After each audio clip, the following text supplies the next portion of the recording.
Indonesia adalah negara yang besar. Indonesia memiliki penduduk yang begitu banyak dan tersebar di seluruh wilayah Indonesia yang begitu luas.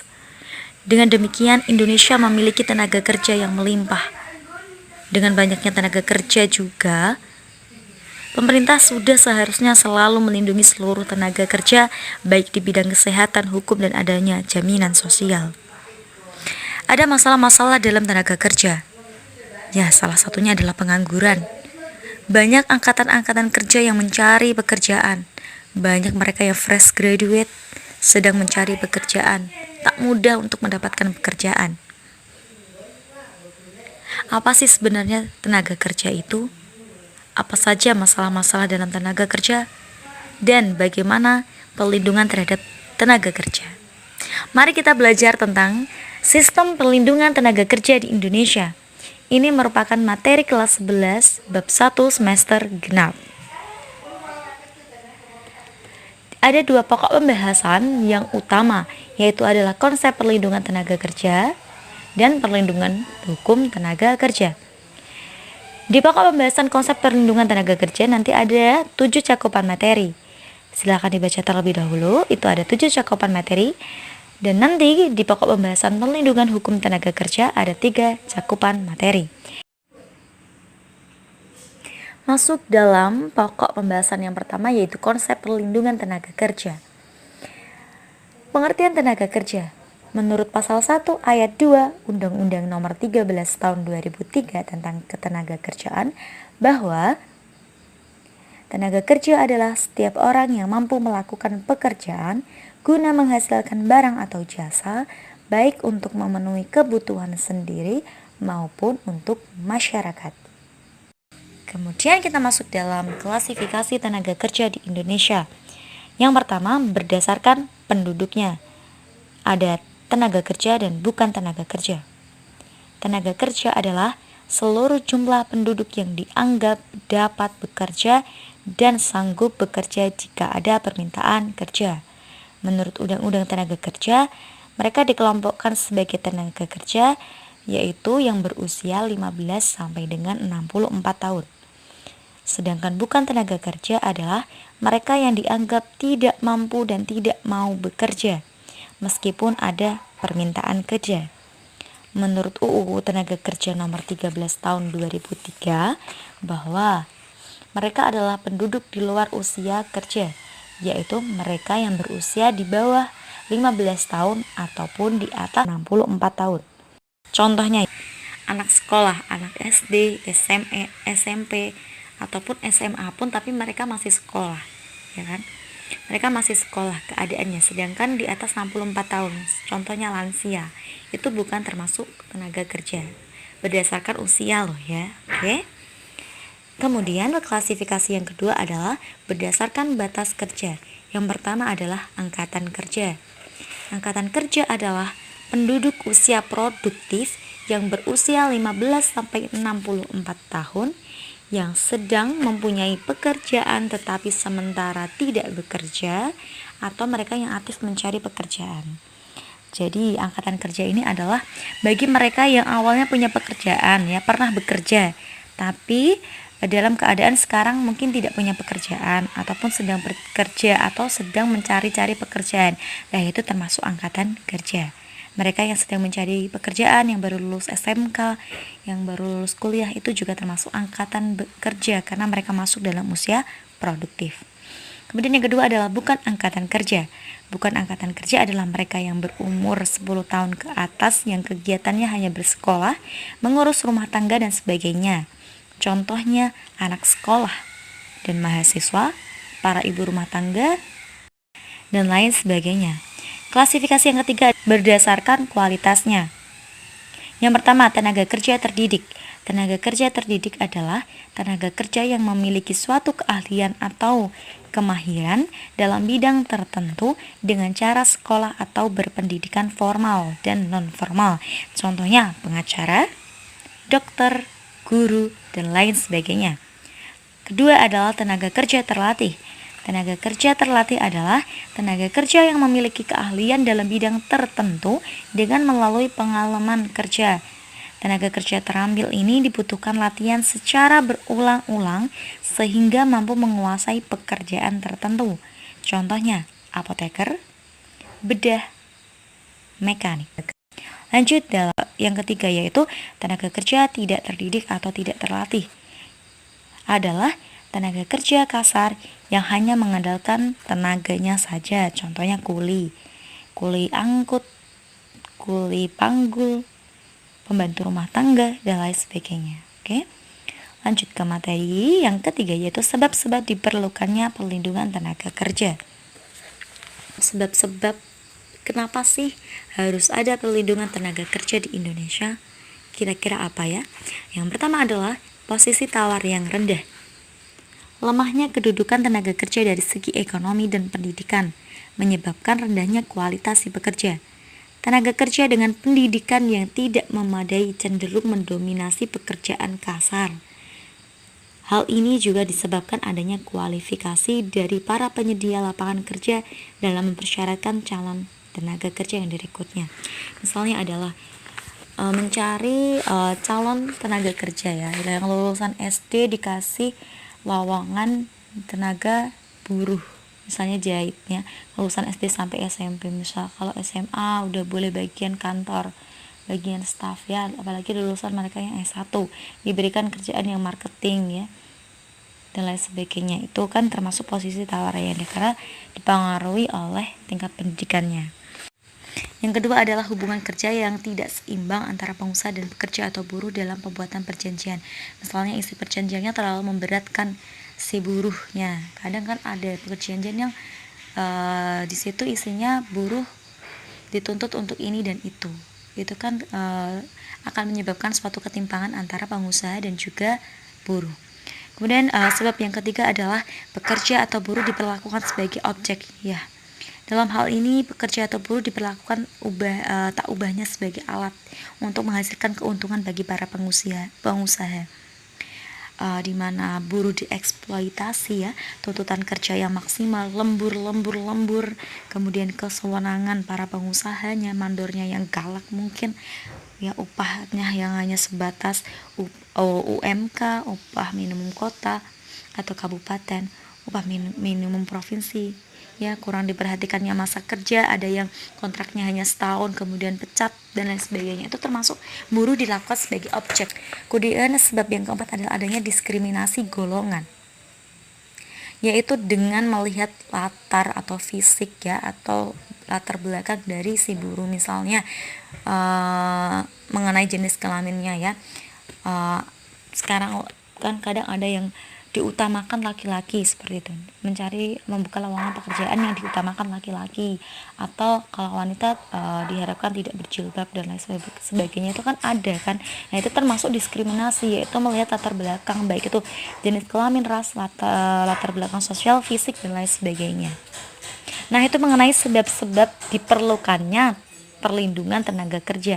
Karena adanya sebab-sebab itu maka muncullah perlindungan terhadap tenaga kerja. Sebelum kita melihat pada perlindungan tenaga kerja, ada masalah dalam ketenaga kerjaan di Indonesia.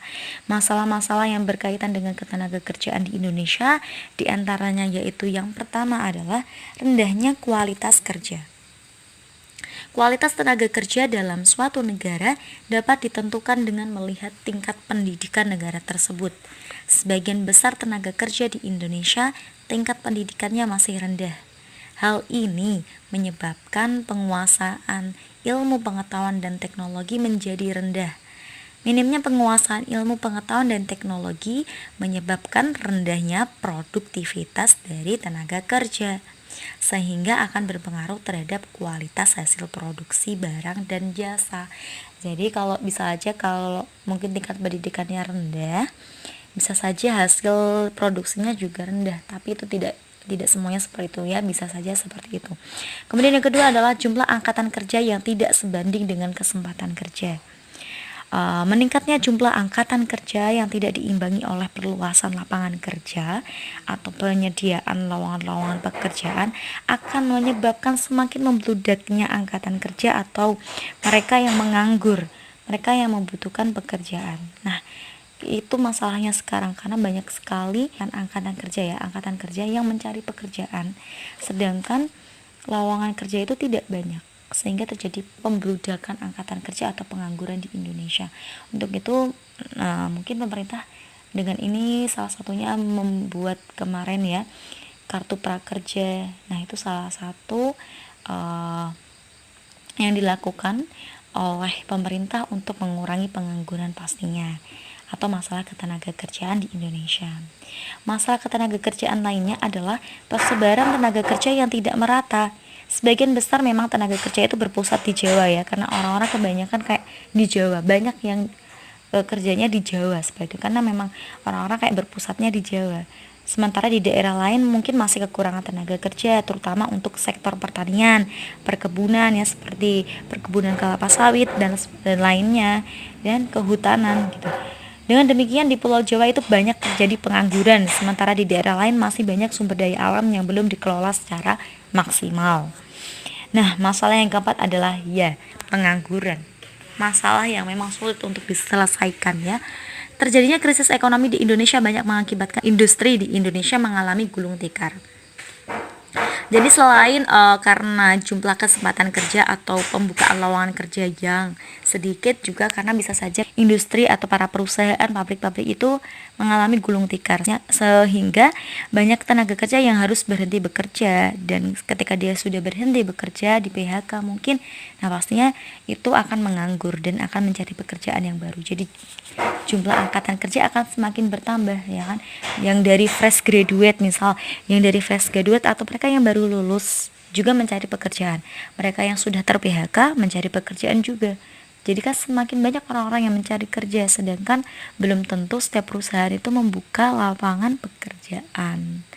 Nah, ini kemudian menjadi masalah ya, kemarin sempat ditinjau oleh pemerintah. Kemudian muncullah UU Omnibus Law, yang salah satu bagian di dalam UU Omnibus Law itu ya tentang ketenaga kerjaan, di mana pasal-pasalnya yang menjadi kontroversial, ada yang pro dan kontra. Nanti teman-teman atau anak-anakku semua bisa mencari mengenai UU Omnibus Law kemarin yang sempat menjadi kontroversial.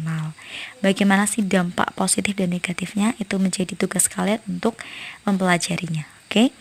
Nah, kemudian setelah kita belajar tentang sebab-sebab diperlukannya perlindungan tenaga kerja dan masalah ketenaga kerjaan, kemudian kita akan lanjut dalam jenis perlindungan kerja. Secara teoritis ada 3 jenis perlindungan kerja. Yang pertama adalah perlindungan sosial, yaitu suatu perlindungan yang berkaitan dengan usaha kemasyarakatan yang tujuannya untuk memungkinkan pekerja atau buruh mengenyam dan mengembangkan kehidupannya sebagaimana manusia pada umumnya, dan khususnya sebagai anggota masyarakat dan anggota keluarga. Perlindungan sosial disebut juga sebagai kesehatan kerja. Perlindungan yang kedua adalah perlindungan teknis, yaitu jenis perlindungan yang berkaitan dengan usaha-usaha untuk menjaga agar pekerja atau buruh terhindar dari bahaya kecelakaan kerja yang ditimbulkan oleh alat-alat kerja atau bahan yang dikerjakan. Perlindungan ini lebih sering disebut sebagai keselamatan kerja. Perlindungan yang ketiga adalah perlindungan ekonomis, yaitu suatu jenis perlindungan yang berkaitan dengan usaha-usaha untuk memberikan kepada pekerja atau buruh suatu penghasilan yang cukup guna memenuhi keperluan sehari-hari baginya dan keluarganya, termasuk dalam hal pekerja atau buruh tidak mampu untuk bekerja karena di luar kehendaknya, misalnya karena mengalami kecelakaan kerja. Nah, perlindungan ekonomi ini berkaitan dengan misalnya upah ya, kenaikan upah ya, dan penambahan gaji dan lain sebagainya. Perlindungan jenis ini biasanya disebut dengan jaminan sosial. Nah, itu mengenai perlindungan kerja. Sedangkan ada jenis-jenis jaminan sosial tenaga kerja. Yang pertama adalah jaminan kecelakaan kerja. Jaminan kecelakaan kerja maupun penyakit akibat kerja merupakan resiko yang dihadapi oleh tenaga kerja.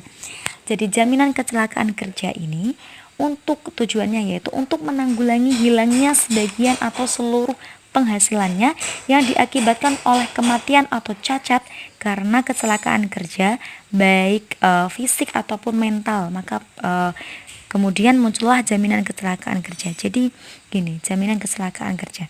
Misalnya ketika sedang bekerja, misalnya ada orang yang bekerja mengendalikan ekskavator ya. Ketika dia bekerja, kemudian terjadi kecelakaan kerja, misalnya ekskavatornya berguling atau apa, kemudian dia terjatuh sehingga menyebabkan dia lumpuh atau cacat. Nah, itu kan kecelakaan yang terjadi saat dia bekerja. Maka dia berhak mendapatkan manfaat dari jaminan kecelakaan kerja. Nah, jaminan yang kedua adalah jaminan kematian. Tenaga kerja yang meninggal dunia bukan akibat dari kecelakaan kerja akan mengakibatkan terputusnya penghasilan. Nah, kemudian dengan adanya jaminan kematian ini untuk memberikan bantuan atau santunan kepada keluarganya ya, berupa uang. Pastinya dengan adanya jaminan kematian ini akan mengurangi beban keluarga yang ditinggalkan oleh si tenaga kerja. Nah, gini, pasti kalian bingung antara jaminan kecelakaan kerja sama jaminan kematian. Gini ya, kalau jaminan kecelakaan kerja itu, misalnya contohnya ada orang A ya, misalnya A berangkat kerja. Ketika sedang berangkat kerja, kemudian dia mengalami kecelakaan ya, kecelakaan ketika dia berangkat kerja ataupun ketika dia sedang bekerja lah, intinya menuju tempat kerja atau ketika dia sedang bekerja. Nah, dia mengalami kecelakaan kerja, misal kejatuhan apa sampai dia meninggal dunia. Nah, itu masuknya dalam jaminan kecelakaan kerja karena ya kan dia meninggalnya itu kan karena di tempat kerja, karena dia sedang bekerja atau menuju tempat kerja, maka dapatnya jaminan kecelakaan kerja. Beda lagi kalau jaminan kematian. Jaminan kematian adalah misalnya dia sudah pulang kerja, sudah di rumah, dia posisinya mungkin lagi mau jalan-jalan, nah dia mengalami kecelakaan, meninggal dunia.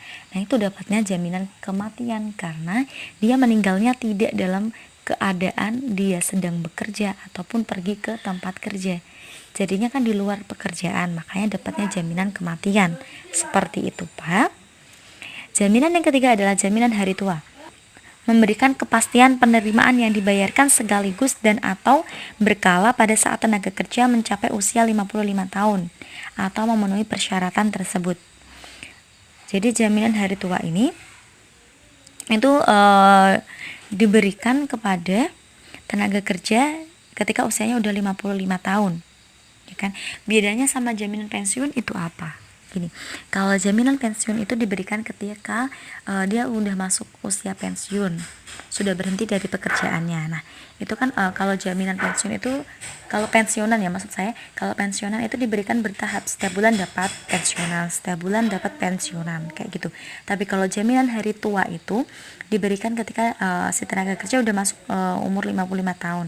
Jadi jaminan hari tua itu bisa diberikan sekaligus ataupun bisa diberikan secara berkala. Jadi bisa diambil jaminan pensiun kan nggak diambil sekaligus. Kemudian yang terakhir adalah jaminan pemeliharaan kesehatan. Mungkin teman-teman udah nggak asing ya, kalau jaminan pemeliharaan kesehatan adalah BPJS Kesehatan. Jaminan pemeliharaan kesehatan dimaksudkan untuk meningkatkan produktivitas tenaga kerja sehingga dapat melakukan tugas sebaik-baiknya dan merupakan upaya kesehatan di bidang penyembuhan atau kuratif. Oleh karena itu, upaya penyembuhan memerlukan dana yang tidak sedikit sehingga memberatkan jika dibebankan kepada perorangan, maka perlulah BPJS Kesehatan ini ya, karena dengan BPJS Kesehatan bisa saja kan para penerima manfaatnya itu lebih ringan dalam membayar biaya kesehatan, seperti itu. Itulah jaminan pemeliharaan kesehatan. Ini mengenai materi dalam pokok pembahasan konsep perlindungan tenaga kerja.